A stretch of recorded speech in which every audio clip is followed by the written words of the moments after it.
Okay, so today we're going to talk about the Gauss Jordan elimination method. I decided to make a video of this because it is quite cumbersome to do this. We're going to be dealing with this question here. We have three equations: x equals negative y plus 5, which is the first one, obviously. Then we have negative 2x plus 2z equals y minus 10. And then we have 3x plus 6y plus 7z equals 14. And so what we want to do, first off, is we want to discuss, well, what do we want to do with the Gauss Jordan? Well, the goal in the Gauss Jordan method is to create an augmented matrix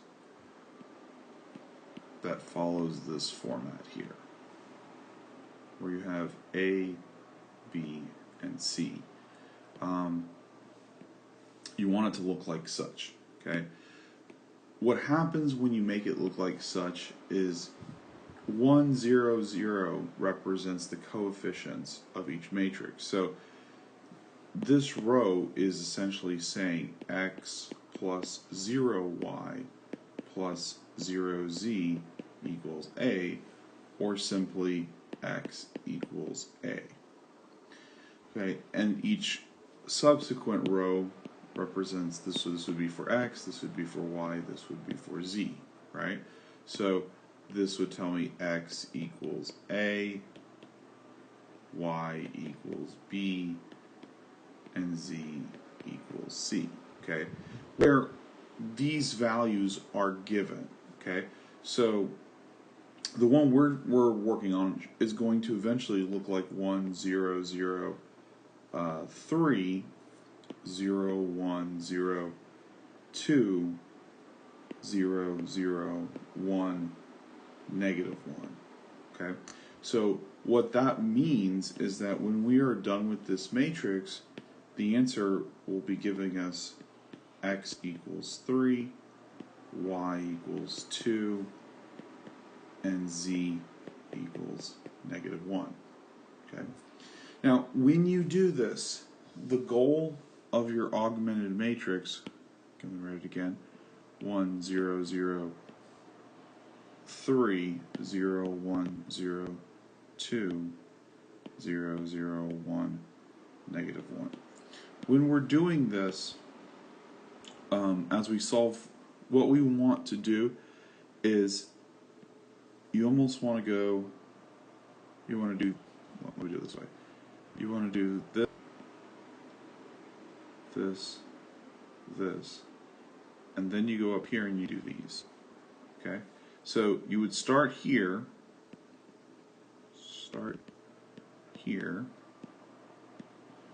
okay? Orange is going to, this is like the midway, right? Then here, and you end up here. Okay?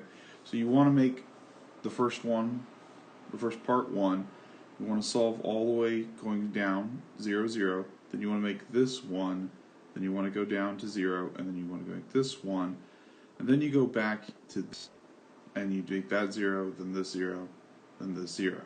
Okay?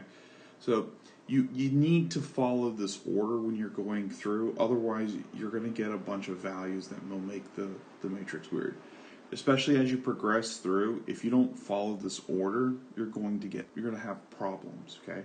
Now, as we work through this matrix, we are going to get, for example, once I get this 0 here, this is actually going to become 1, and if that happens, that's okay, because all that means is that I have less work to do at the very end. So while we are following, the goal is to follow this pattern. If we end up getting some other values to match up along the way, then that's fine.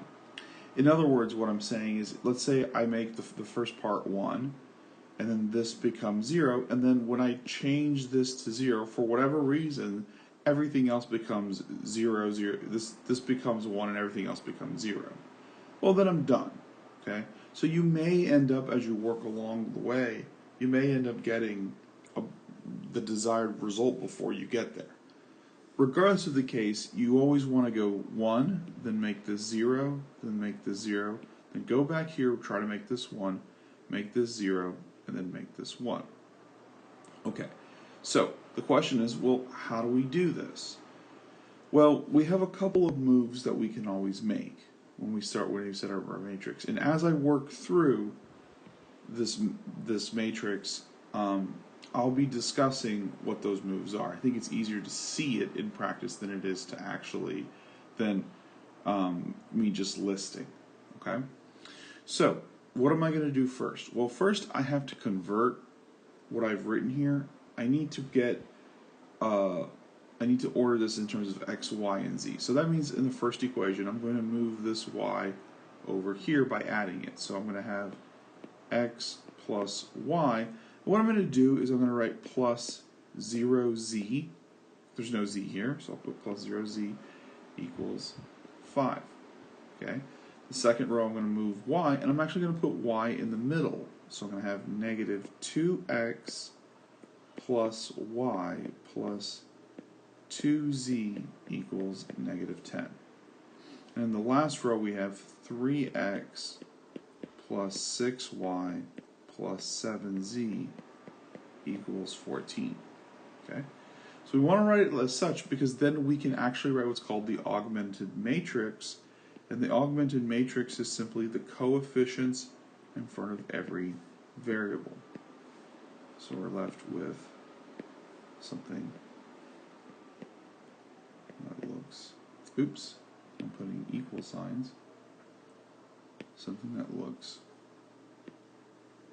like this. And usually we put a slash this way and we write it as such. Okay? So to start off, what you always do is you take your matrix and you rewrite your matrix in the format of in terms of x, y, and z, and then whatever the values are. So our matrix is going to look like such. Okay?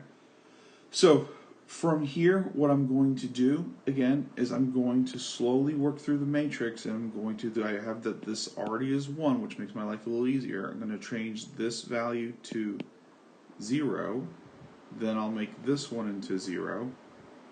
Then this is already 1 currently, but it may change as I work through.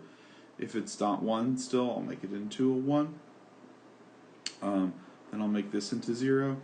Then I'll turn this I'll turn this into 1.